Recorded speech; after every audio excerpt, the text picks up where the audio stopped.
What's up, brothers? Happy Monday. Hope it was a productive day for you. Welcome to Mike, your mentor. Today is Monday, so we'll be speaking about my life.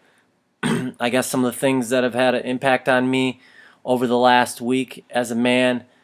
Just some of the things that I wanted to share with you guys. Um, if you're new to this channel, Mike, your mentor, welcome. Just a little backstory. The reason I started this channel is because I've lived a pretty crazy life with some dysfunction, some loss, and the question that I constantly ponder is how can someone who's born into circumstances like me or like I was make something out of myself, have a family, hold a job, be a productive member of society.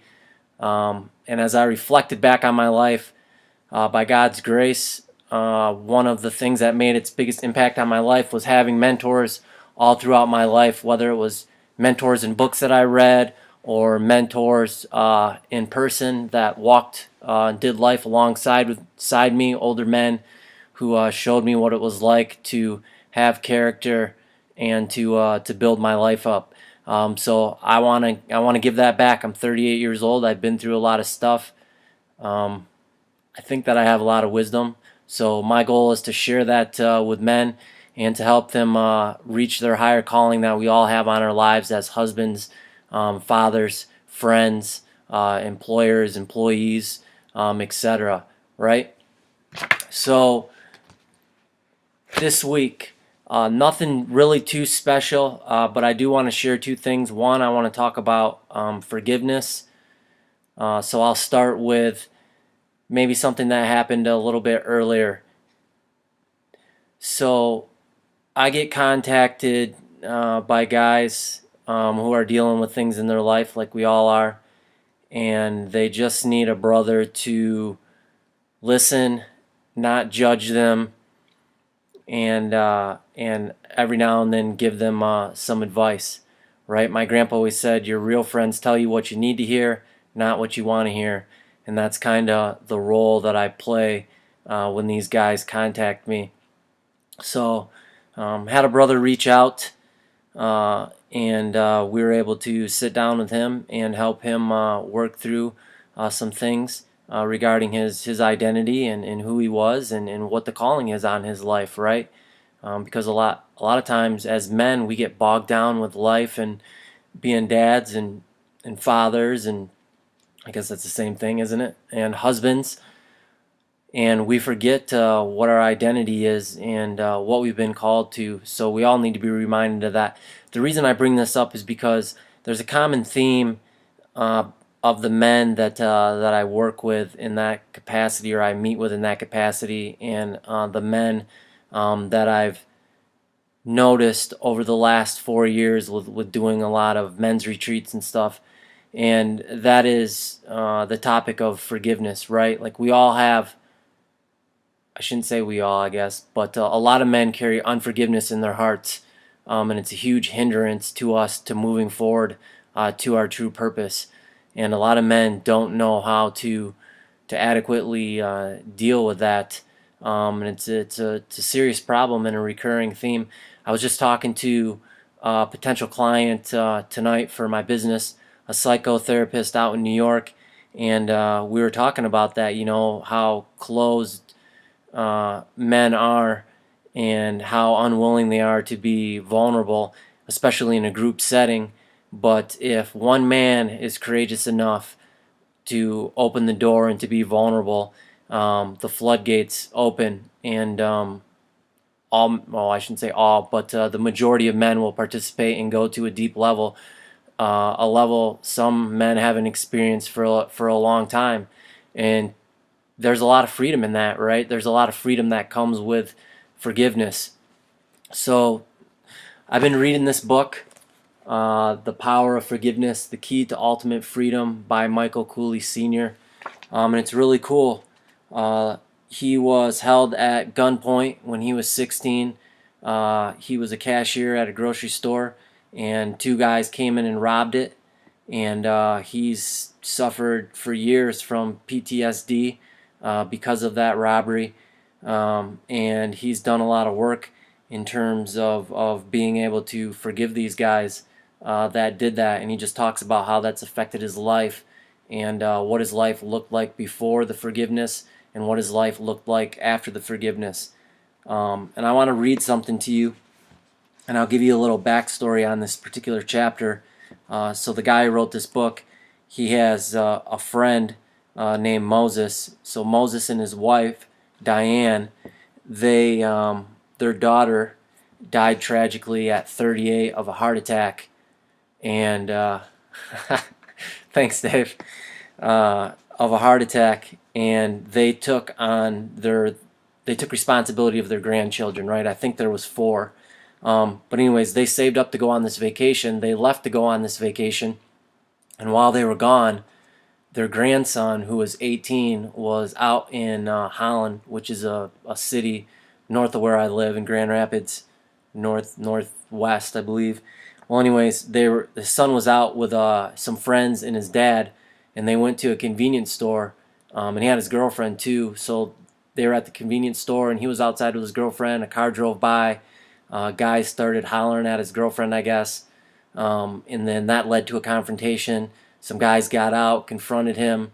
He was trying to stand up for his girlfriend and for her honor, and one of the guys pulled out a knife and stabbed him right in the heart, and he was dead pretty much instantaneously. So Moses and Diane, who were on vacation, were called and told this news, and obviously had to deal with that in that grieving process. And now Moses and Diane are at the point where, how do they seek justice for what happened to their grandson, but also forgive this person who took their grandson's life?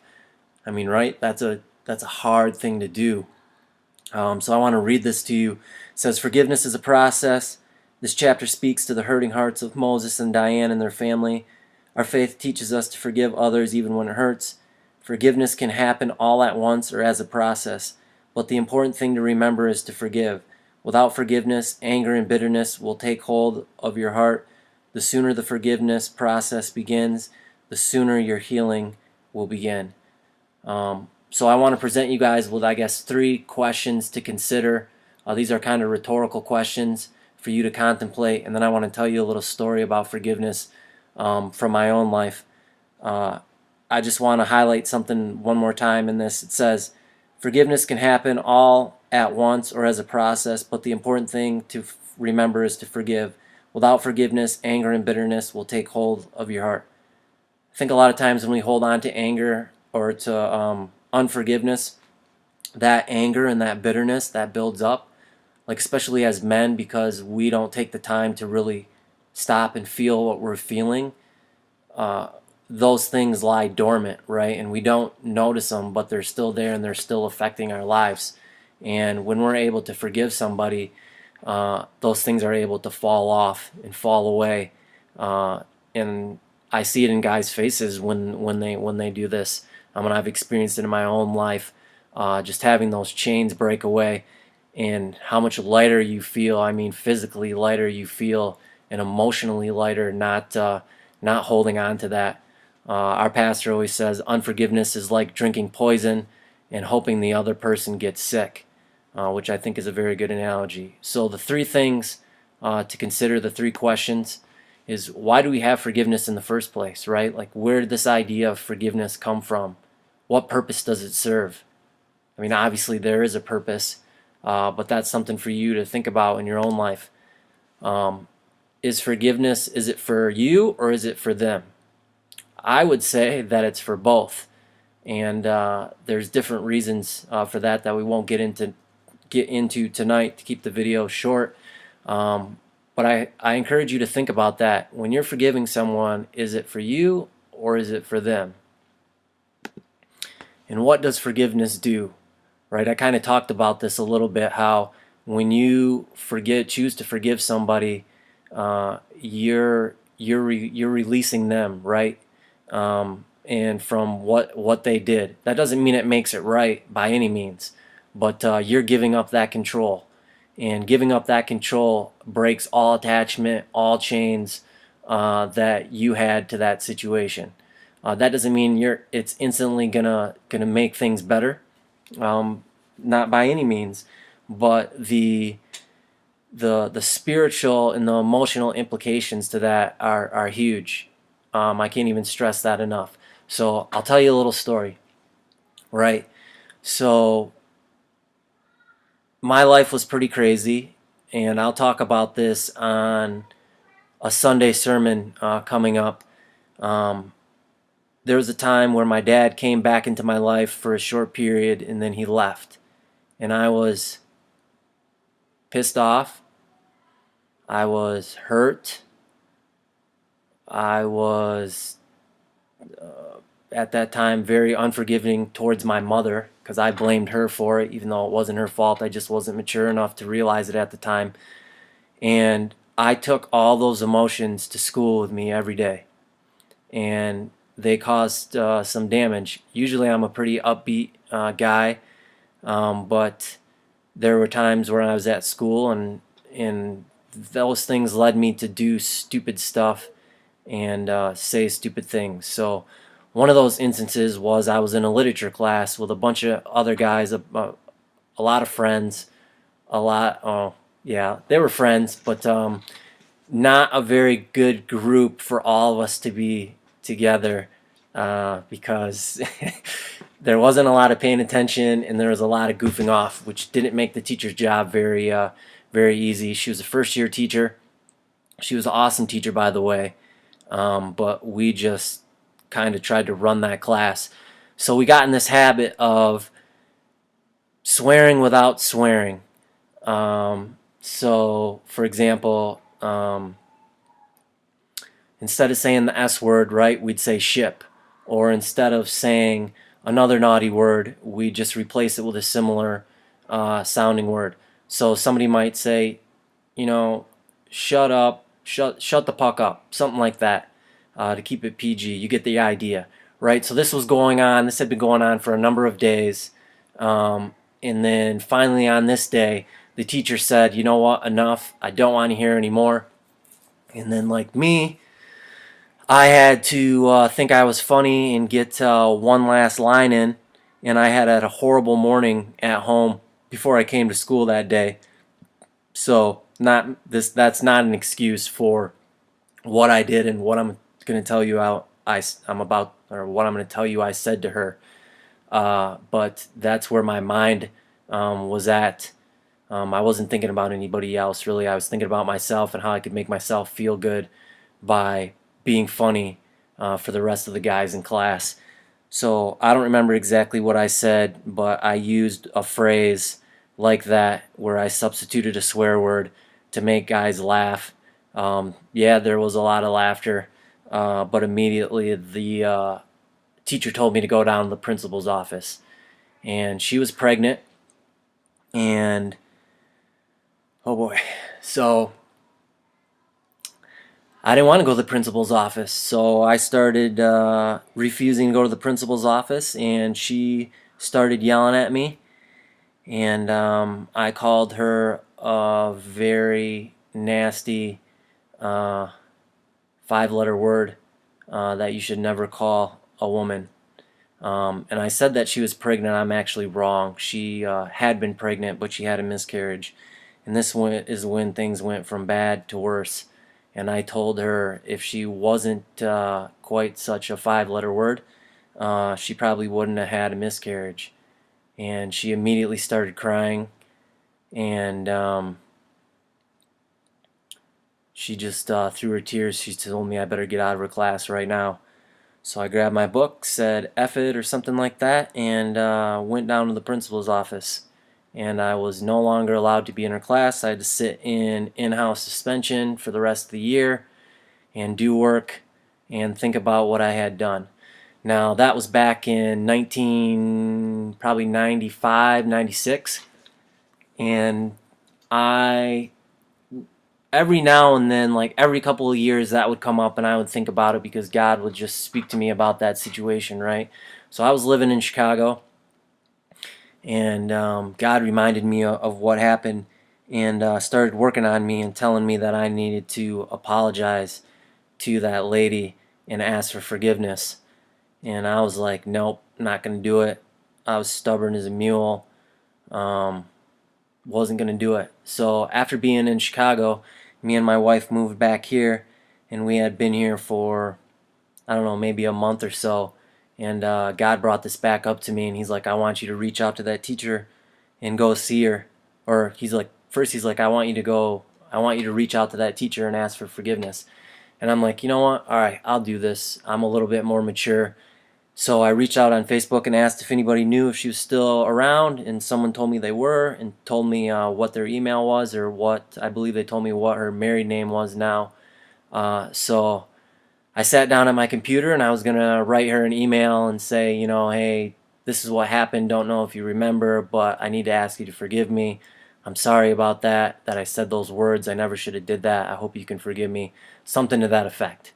And as I typed this email up, God was like, nope, not gonna work. You need to go see her face to face, right? Because there's power in looking someone in the eyes with sincerity and asking them to forgive you for something that you've done, and what that not only releases you from, but releases them from as well. Or I shouldn't say releases them, restores back to them what you stole, right? Because when you offend somebody, believe it or not, you steal something from them. You steal something from them emotionally, mentally, right? And that needs to get restored. And the only way that that gets restored is through the process of forgiveness. So I sucked it up, and I called the school where she was at, and I asked if we could meet, and said I needed to talk to her about something, and she was cool. She was like, yeah, come on down. So I went and I saw her face to face, and I talked to her, and I said, I don't know if you remember this or not, but I was part of the first class that you had. Um, I was acting like an idiot this day, and I said some really hurtful things to you. And she's like, yeah, I kind of remember a little bit about you in that class. That was quite the group. And I remember there was something that happened, but the details are fuzzy, right? So I had a choice at that moment. I could just say, okay, well, I said something really bad to you. Do you forgive me? And her not knowing, right? That's kind of the half three-letter word that I shouldn't say way of doing something. But I could really feel God telling me, no, like, you need to be a man about this, and like face up to what you did, and tell her. So I told her. I repeated the story I just told you and told her the words that I said, and she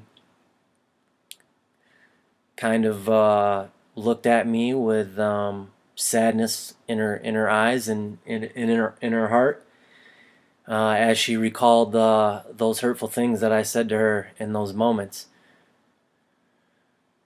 But I don't think she was expecting what was next, and that's when I said, um, I'm a lot more mature now, and I've realized that I said those hurtful things to you, and it doesn't matter where they came from or what I was dealing with that day. It wasn't right, and I offended you, and stole some things from you by doing that. And I just want to ask you to forgive me, so that those things can be restored to you. And I'm just trying to be obedient to what I believe God is telling me I need to do. And I don't know if she's a believer. I don't know what her religious background or her spiritual beliefs are. That didn't matter, right? Like, I was being called to do this. That's what men do, and I need to get it done. And she said she'd forgive me, and she actually gave me a hug, and we talked a little bit about what I was doing and up to, and about our families, and then I was on her way. And man, I was sweating like crazy. My armpits were sweating so bad, my feet were sweating so bad, my palms were sweating so bad. I was so nervous that maybe she was gonna rip me a new one, or tell me to, to be honest with you, to F off. Um, but that wasn't the case at all, which was really cool. But part of the even, I shouldn't say even cooler than that, but the cherry on top was just being able to release that, right? Because I'd been carrying that around since 1996. I mean, that was almost 10, 20 years of carrying that around and not acknowledging it. And to finally acknowledge it, and not only acknowledge it, but do something about it, and the weight that I felt lifted off my back, it's kind of undescribable. When, people use the expression walking on clouds, I mean, I see why people use that expression. That's what it's like. You feel 100 times lighter. So that's it today for My Life Monday. Guys, brothers, I want to encourage you, if you got unforgiveness in your life, right? Like, my advice, if you believe in God, would be to seek the Lord and do what He advises you to do. If you're not spiritual and you don't believe, like me, in the God of the Bible, then I would seriously contemplate how you might feel and what you might gain from forgiving the person who has offended you and releasing them from that and restoring back to them, or I should say, releasing them from that offense, right? And if you're the person who has offended somebody and you haven't been willing to face it, I want to encourage you to reach out to that person in the appropriate manner. Always use wisdom when doing this, and always use an attitude of honor when doing this, right? Because these are sensitive things, okay? But I want to encourage you to reach out to that person and ask for your forgiveness. It's so worth it, brother. I can't stress it enough, right? Be courageous. You have it within you. Forgive or ask for forgiveness. It's that simple, man. We're called to something much higher, a higher purpose, and that's part of it, right? Accepting responsibility for the things that we've done or that we need to do. All right? So thank you for watching this video. If you feel like this was worthwhile content and you know somebody maybe that's struggling with forgiveness or unforgiveness, please feel free to share it with them, or to like this video, or to just reshare it in general, right? Because this is good information, right? Because there's a lot of guys walking around that are emotionally dead, and it's because of things like this that they don't realize, because they've pushed down for so long and they've never addressed. And they just need to pull out this one log and watch all the rest of the log jam fall to the side so that they can walk in freedom. I love you guys, and we'll talk to you tomorrow. Have a good night.